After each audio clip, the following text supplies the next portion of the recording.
नमस्कार, जनभावना टाइम्स में आपका स्वागत है। मैं हूं गार्गी। हाल ही में वीआरएस के नांदेड़ रैली में तेलंगाना के मुख्यमंत्री केसीआर ने अब की बार किसान सरकार का नारा दिया था। तेलंगाना के बाहर अपनी इस पहली बड़ी जनसभा में उन्होंने देश के किसानों के प्रति अपनी चिंता व्यक्त की। उन्होंने कहा कि देश के अन्नदाताओं के साथ अन्याय नहीं होना चाहिए। महाराष्ट्र के नांदेड़ में हुई इस जनसभा में किसानों ने बढ़ चढ़कर हिस्सा लिया था। इस रैली के अगले ही दिन तेलंगाना सरकार ने अपना सालाना बजट भी पेश किया था, जिसमें प्रदेश के वित्त मंत्री हरीश राव ने कृषि क्षेत्र की ओर बड़ा हिस्सा देने का ऐलान किया। सोमवार को 2023 और 24 के राज्य के बजट में कृषि के लिए 26,831 करोड़ रुपए की परिव्यय का प्रस्ताव रखा गया। तेलंगाना के गठन से पहले के 10 वर्षों में केवल 7,994 करोड़ रुपए की राशि कृषि पर खर्च की गई थी। इसके विपरीत राज्य के गठन से लेकर इस साल जनवरी तक 1,91,612 करोड़ रुपए खर्च किए जा चुके हैं।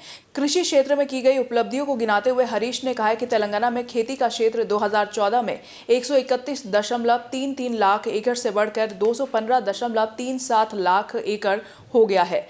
राव ने कहा कि धान का उत्पादन 2014 और 15 के 68.17 लाख टन से 3 गुना बढ़ाकर 2021 और 22 में 2.02 करोड़ टन हो गया है। रायतू बंधु राज्य में 65 लाख किसानों को 65,000 करोड़ रुपए की रायतू बंधु राशि जारी करने का दावा करते हुए उन्होंने कहा है कि अब तक रायतू बीमा के तहत 5,384 करोड़ रुपए के बीमा दावों का निपटाना किया गया है और 1 लाख किसानों के परिवारों को वितरित किया गया है, जो इस योजना के बाद से गुजर चुके हैं।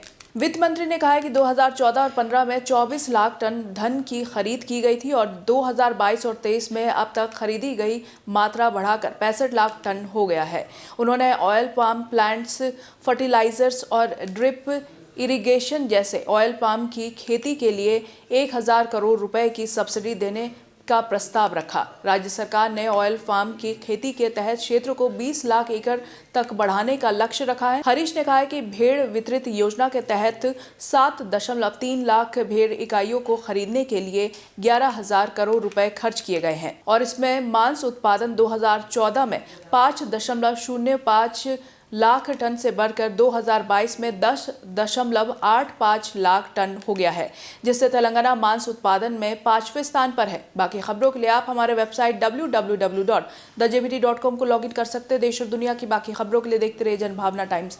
नमस्कार।